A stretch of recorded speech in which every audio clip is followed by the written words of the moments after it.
Welcome to Tab Briefs, a weekly look at headlines from the world of faith for May 29th, 2020. I'm Tab Media Content Editor Carrie McWhorter, and three headlines that grabbed our attention this week are: SBC leaders commend CDC guidelines to churches, churchgoers say their faith has prospered as services go online during crisis, and Bethlehem's Nativity Church reopens after coronavirus closure. First up, Southern Baptist leaders commended to churches the new federal guidelines for restoring in-person worship gatherings during the coronavirus pandemic.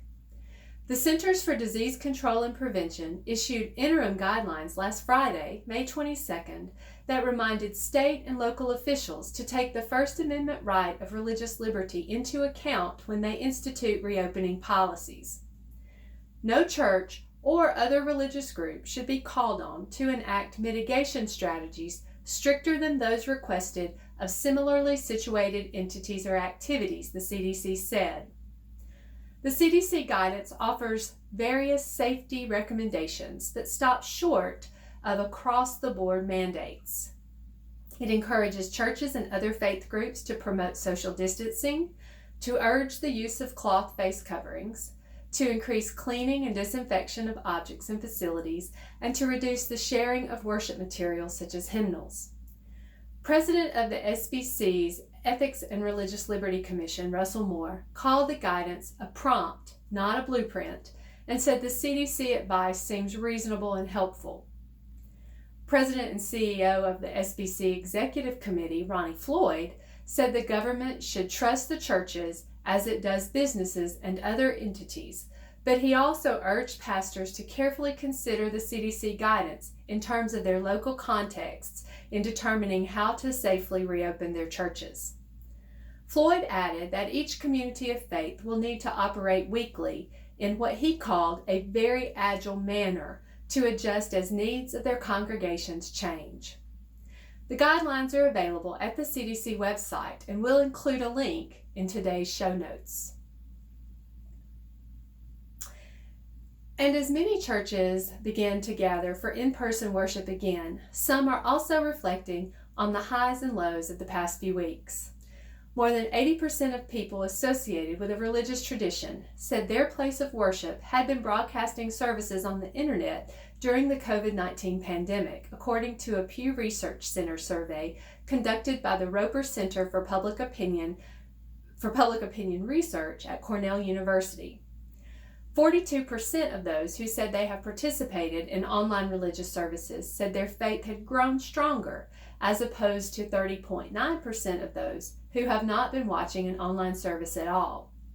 In addition, only a small portion of those who responded to the survey reported their faith had been weakened during the COVID-19 pandemic. The survey also found little evidence of substantial demographic disparities with regard to access to streaming services.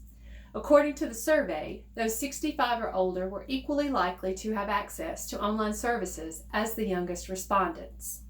However, African Americans as a group were slightly less likely than white or Hispanic respondents to have access to church online. More highly educated respondents were 6% more likely to have access to such services, and evangelical churches were 10% more likely than Catholic churches to offer online services.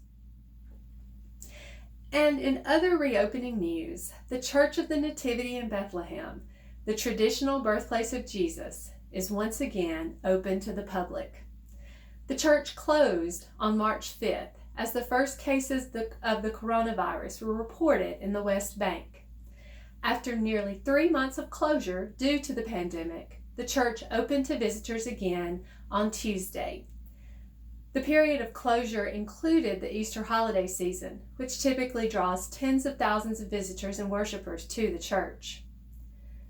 Bishop Theophylactos, a Greek Orthodox cleric, called the reopening a day of celebration for Bethlehem, since all the people now can enter the church and pray like before. And I imagine pastors all around the United States and across the world share those exact same sentiments. Those are your Tab Briefs for May 29th, 2020.